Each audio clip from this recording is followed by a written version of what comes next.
ಎಲ್ಬಿಡ್ಡೆ ಒಂದ್ ಸಾರಿ ತಿರುಗಿ ಎಲ್ಬಿಡ್ಡೆ ಎಲಿ ಓ ನಾನೇ ಹೇಳ್ಬೇಕಲ್ವಾ ಮೇಡಮ್ ತುಣಿ ಮೇಡಮ್ ವೇಲ್ ಎತ್ಕೊಳ್ಳಿ. ಎಲ್ ನೀರ್ ಕೊಡು.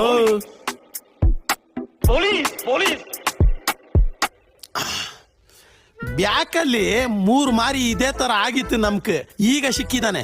ಇಷ್ಟ ದಿನ ಅವ್ನ ಹಿಡಿದೆ ನೀವೇನ್ ಮಾಡ್ತಿದ್ರಿ ಸರ್? ಅವನ್ ಇರೋ ಮಸಾನ ಹತ್ರ ಕೋಲಿಗಳ ಕಸ ಹಾಕ್ತಾರೆ, ನಾಯಿಗಳ ಕಾಟ, ಅದಕ್ದ ಸ್ವಲ್ಪ ಲೇಟ್ ಆಯ್ಚಿ. ಈ 4 ಕೊಲೆನು ಅವನೇ ಮಾಡಿದನಂತ ಒಪ್ಕೊಂಡಿದ್ದಾನ ಸರ್? ಮೊದಲು ಏನು ಹೇಳಿಲ್ಲ, ಸ್ಟೇಷನ್ ನಲ್ಲಿ ಹೇಳ್ದ, ನೋಡೋಣ ಇಲ್ಲಿ ಏನ್ ಹೇಳ್ತಾನೆ ಅನ್ಬಿಟ್ಟು. ಇದ್ರಲ್ಲಿ ಬೇರೆ ಯಾರ್ದಾದ್ರು ಕೈವಾಡ ಇದೆಯಾ ಸರ್? ಹಾ ಮೇಡಮ್, ಆಮೇಲೆ ಹೇಳ್ತೀನಿ.